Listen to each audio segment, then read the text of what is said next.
अॻूणो घरू वज़ीर Pakistan peoples party जे MP Suhail अनवर सियाल लाड़काणे में ॿिनि धारदार वाक़िअनि में ॿिनि हिंदू नौजवान रौनक आहूजा ऐं संजय कुमार खां ॾुआरनि तरफ़ां पुरमज़ामत ते गोलियूं हणी ज़ख़्मी करण वारे मामले खे कंहिं साज़िश सां मिलाइणु जॾहिं त दरियाए सिंध मथां 6 केनाल ठाहिण बाबति सदर पाकिस्तान सदर आसिफ अली ज़रदारी पाकिस्तान पीपल्स पार्टी जे वाज़े मौक़िफ़ बाबति लाड़काणे प्रेस क्लब में प्रेस कॉन्फ्रेंस कंदे चयो आहे त जेकॾहिं इहा का साज़िश आहे त इहा साज़िश हिंदू कम्यूनिटी के खिलाफ़ ना है, यह साजिश पाकिस्तान के खिलाफ़ है। जेकॾहिं के अक़लियती सां या कंहिंजे भी जान और माल जान जी इन अड़े तरीक़े से अणवणंदड़ वाक़ियो पेश अचे तो वो उन सोसाइटी के खिलाफ़ साजिश होंगी है। वो ईअं ना है तो को हिकिड़े कंहिं फ़र्द के खिलाफ़ साजिश कंहिं ज़ात के खिलाफ़ होंगी है। वो इज्तमाही तौर उन सोसाइटी के खिलाफ़ साजिश होंगी है, उन मुल्क के खिलाफ़ साजिश होंगी है, उन सूबे के खिलाफ़ साजिश होंगी है। हिंदू कम्यूनिटी के खिलाफ़ जेकॾहिं उहा साजिश तव्हां उन हिंदू कम्यूनिटी के लाइ नाहे, मां सम्झां थो इहा साजिश सुहेल सियाल के खिलाफ़ आहे, मुर्तज़ा कलोड़ो के खिलाफ़ आहे, नवीद लाड़क के लाइ, हर पाकिस्तानी के लाइ, हर पाकिस्तान पीपल्स पार्टी के वर्कर के लाइ, हर सिंधी के लाइ हिंदू बिरादरी जेका आहे असां मां आहे, असां हिंदू बिरादरी सां गॾु आहियूं। असां चेयरमैन बिलावल भुट्टो ज़रदारी साहब हिंदू बिरादरी सां उन्हनि जे त्योहारनि ते गॾु उन्हनि सां मल्हाईंदो ऐं असां कॾहिं बि असां अॼु बि असांजी तरबियत जेका आहे नंढे थी वॾे हीअं करे कई आहे, उहो हिंदुनि जी बि निशानी आहे त उहा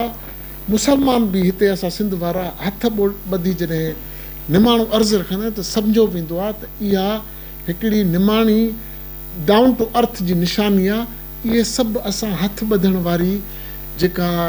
रवायत आहे उहा असांजे भाईचारे जी निशानी आहे। असां ईसाई सां बि गॾु आहियूं,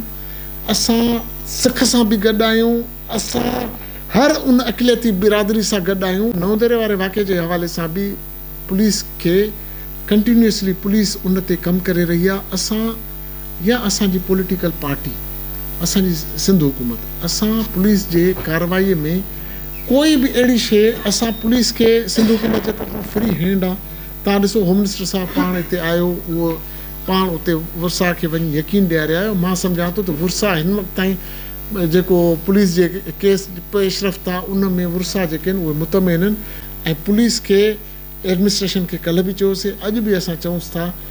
त इंशाअल्लाह पुलिस जेको आहे इन्हनि जे ख़िलाफ़ ज़रूरु एक्शन खणंदी ऐं सिंध के पानी के हक पे या सिंध के किसी भी भले वो NFC अवार्ड में जितना पाकिस्तान पीपल्स पार्टी ने काम किया है सूबे की खुद मुख्तारी में 18वीं तरमीम में, वो आप सब इस बात के गवाह हैं कि पाकिस्तान पीपल्स पार्टी ने चेयरमैन बिलावल भुट्टो ज़रदारी साहब ने दो टोक अंदाज में हर जगह पे हमने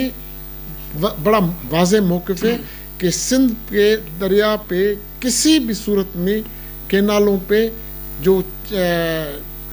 पानी के हवाले से जो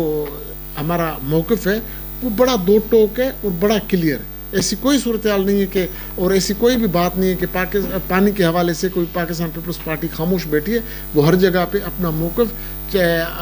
CM सिंध ने जो है वो CCI में का बार बार मुतालबा कर चुके हैं कि CCI का इजलास बुलाया जाए। हर जगह पे हमारे मिनिस्टर इरिगेशन ने वो भी उन्होंने क्लियर सिंध असेंबली में इस बात पे क्लियर अपना मौक़िफ़ पेश कर चुके हैं। Abdul Fatah Odho A4 news Larkana. वधीक ख़बरनि जे लाइ असांजे YouTube चैनल खे सब्सक्राइब कंदा A4 न्यूज़ 786।